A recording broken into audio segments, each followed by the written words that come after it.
What's up guys, it's Jay here. Hope you guys are doing well.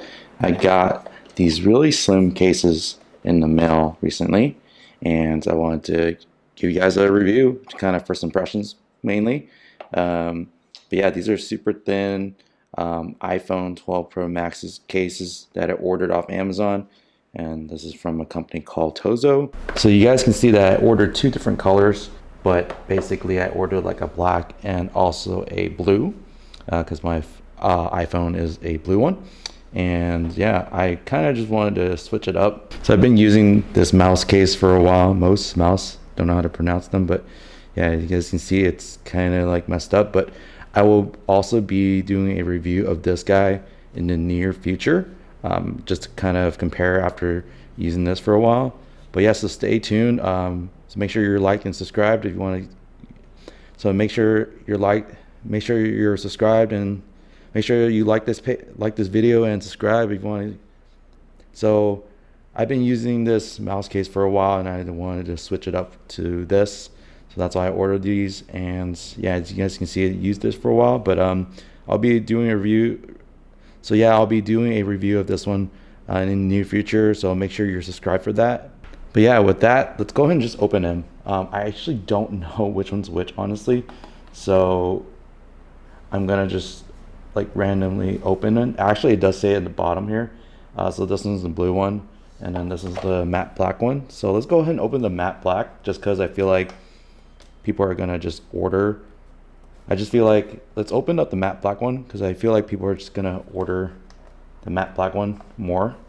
And so one of the main reasons why I ordered this one is because the price is so cheap compared to like some of the other ones I saw. Like for example from Tolly, like it was Tolly's like $30 for the same kind of thing. I don't know if there's gonna be a huge design difference. I imagine there might be between the two, but I'm not gonna pay $30 for a really thin case. And the problem with these type of cases is that they don't really last that long, especially if you're swapping, like I may do. I still would need this if I'm like going out and stuff, because when I go out I still would need this because this has the magnets for the car mount that I use from them. And so yeah, let's go ahead and open this. Basically in the back here they do have instructions on how to put it together, but I mean pretty straightforward. Just snap it on basically, and inside the case you have 1 year warranty. And the case itself, I believe I got it at the time of this video, it's like $4.99, $3.99, something like that. And yeah, so you have to activate it to get the 1 year warranty. But yeah, so let's check this one out first. Put the stuff away. So you see it's like a smoky black. It's translucent, so it's not totally transparent there. You guys can see the difference there, but it looks pretty thin. You see it's flexible there. So I mean, and then on the sides it is kind of rigid. I wouldn't say like super rigid. So it's one of, again, so the thing with these type of cases is that they kind of get worn over time. So I don't expect this to last that long. That's why I bought a second one. And you guys can see that it does have a camera bump. So yeah, let's go ahead and put it on, and yeah, let's see what it looks like. So I got this black and blue combination. I feel like this is probably the best one, but we'll see how it looks like with the blue one in just a moment. So you're supposed to just snap it on.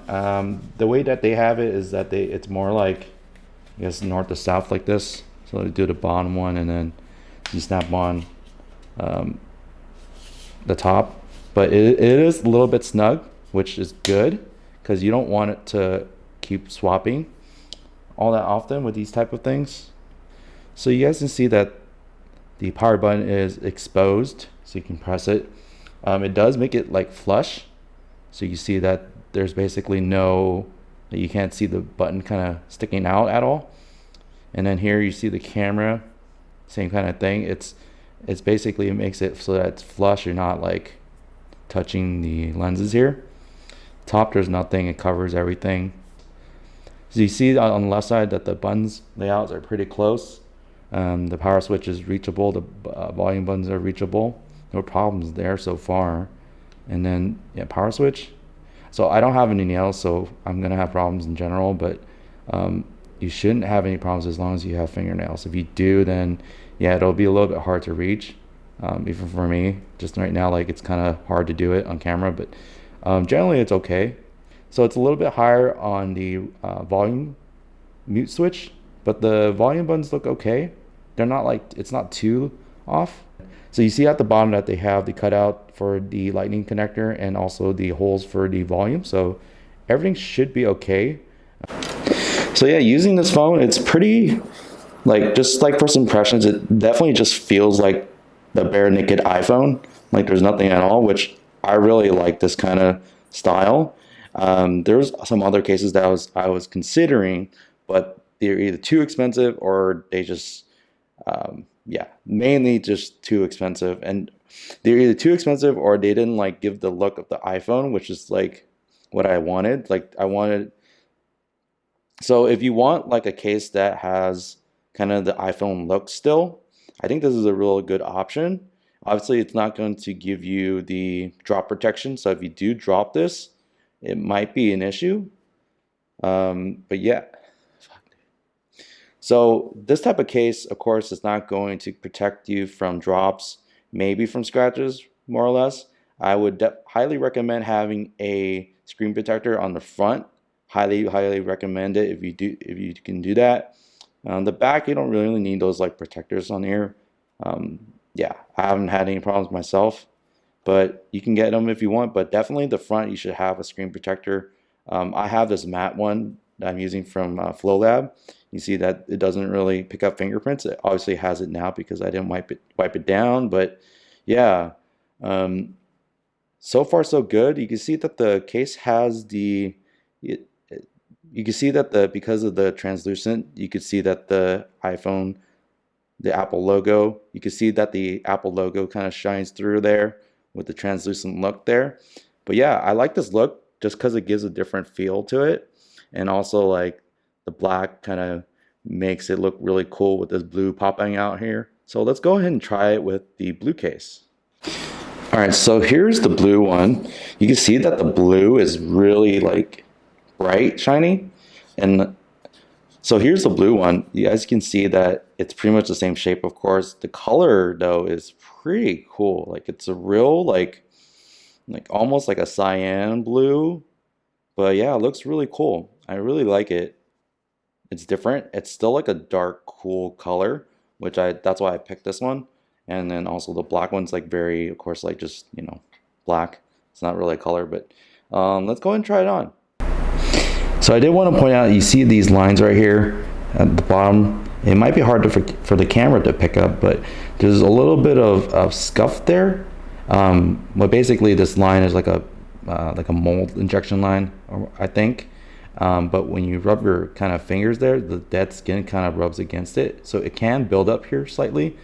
It's not a huge deal because it wipes off really easily. I just wanted to point that out. Wow, look at that. It looks pretty amazing, guys. Thumbs up for that. It looks really, really cool. Just like the look overall, I honestly, like if I want a black iPhone, I would just put this on and it's totally cool. But if I want this blue one though, definitely like changes the game. I do like the black because like when I'm using the phone like this, I prefer black, just like have it all there and then kind of everything blends in. But because of like it looks like this, it does give a different look. I do like it too. It's just one of those things like you could switch off between the two. And this one's a little bit more expensive. I think it was like $6.99 USD. So this one's obviously cheaper, but I would definitely be using like both of them back to back. You see the shine, it's just super cool looking. But yeah, on camera it might not pick it up that correctly in terms of the color, but in real life I'm looking at it, it's a real dull color, so it might not be as shiny on the on camera here, but I'll try to adjust the colors. But yeah, pretty much the same thing over here. You see that the blue on the iPhone that I have and versus the blue on the case is obviously not exact because of the material, but I mean more or less it's like it looks pretty cool still. Like obviously, so besides the obviously besides the obvious stainless steel and then the case plastic, the colors look pretty like good. They don't look like weird, different shades kind of thing. So I think that's good. And then again, the cutouts are good. They have no problems accessing everything. And then the main thing I like is that I can just swipe up. I have no like lip here, because like swiping up with a lip, it's kind of annoying. Versus like something like this with my mouse case, and you have to swipe up. There's like this lip that you always like hit every time. So that's why I prefer these type of cases, even though you can drop your phone and it'll break your $1,300 iPhone. So it's one of those things. I don't know. I like these phones to be used as they were intended, supposedly. But yeah. So yeah, that's kind of been a first impressions of this case from Tozo. I highly recommend it as an alternative for a kind of minimalist looking case, super thin and super cheap too. So yeah, go in and give them a look. Make sure you guys are like to subscribe. I'm going to be doing more videos like this in the future. And yeah, with that, see you guys later. Peace.